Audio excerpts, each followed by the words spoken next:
So this week we're going to solve our systems of equations using elimination. You've already used elimination, you know what it looks like. Let's say I have this system of equations and I want to solve it using elimination. There's a couple things you can do. You can multiply an equation by a constant, you can add two equations together, and hopefully in that whole process, you can essentially remove an unknown to get one unknown.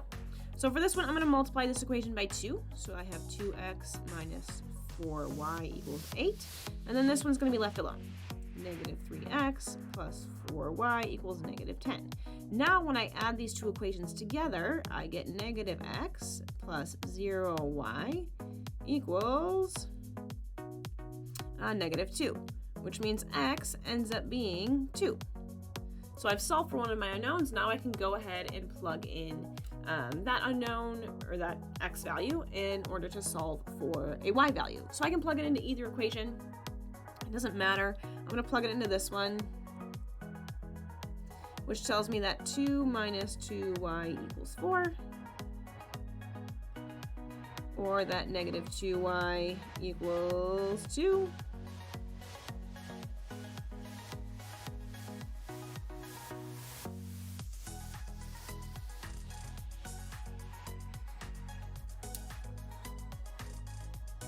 I can do this, negative 2y equals 2, or that y equals negative 1. And there we go. I've solved my system of equations using elimination.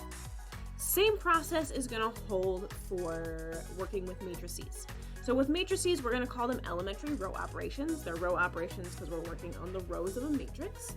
And they're used to manipulate the system of equations in matrix form, making the system easier to solve. That's the goal. So the first row operation we can do is multiply an equation or a row by a non-zero constant. That's exactly what I did here. I multiplied this equation by 2. The second that we can do is interchange the positions of our equations. So we can go ahead and switch them around. If I look at this system here, it doesn't matter if I write this one first or this one first. It doesn't matter. It's the same system. The order doesn't matter as long as you maintain all the numbers. You can't switch x plus 4y. It has to be x minus 2y equals 4. Those numbers all need to stay together, but I can go ahead and swap them around however much I want. And the last thing we can do is we can go ahead and replace an equation by adding it to another row or equation. This is our elimination step. That's exactly what we did right here when we added our equations together. So if I'm going to go ahead and solve the system again in matrix form and show the same steps. So if I write this in ax equals b, it would look like this. 1, negative 3, negative 2, 4. There's my a values, and then I'm going to go ahead and start with my augmented matrix. So I'm going to place my b values right away. 4 and negative 10.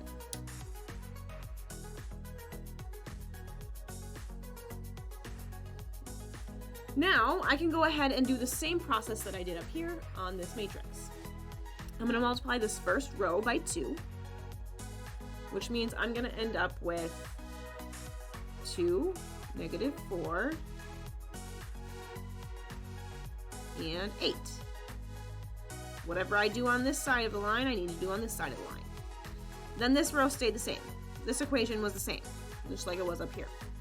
3, 4, negative 10. I can go ahead and swap them around. I can switch them around. I'm not going to do that. I didn't do that above. I'm not going to do it below. But what I did do above is I went ahead and I added the two equations together. So 2, negative 4, and 8 is still going to be my first equation. And I'm going to go ahead and replace the second equation by adding these two together. So I got a negative 1, a 0, and a negative 2. There we go.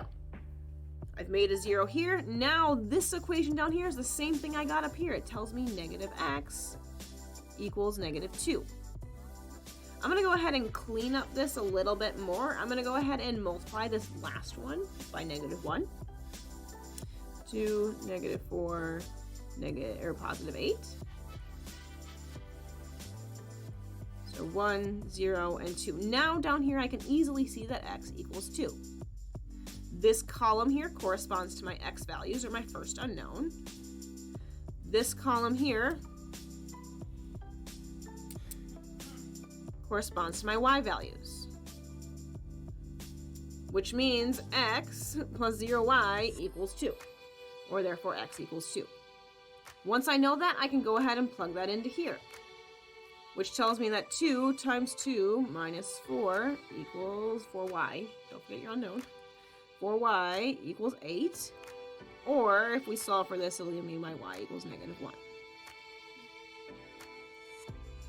So here's what it looks like for a 2x2 system, just like we've done it in the past, just like we've learned back in our algebra class a long time ago. The same process holds as a matrix. So here's my original system.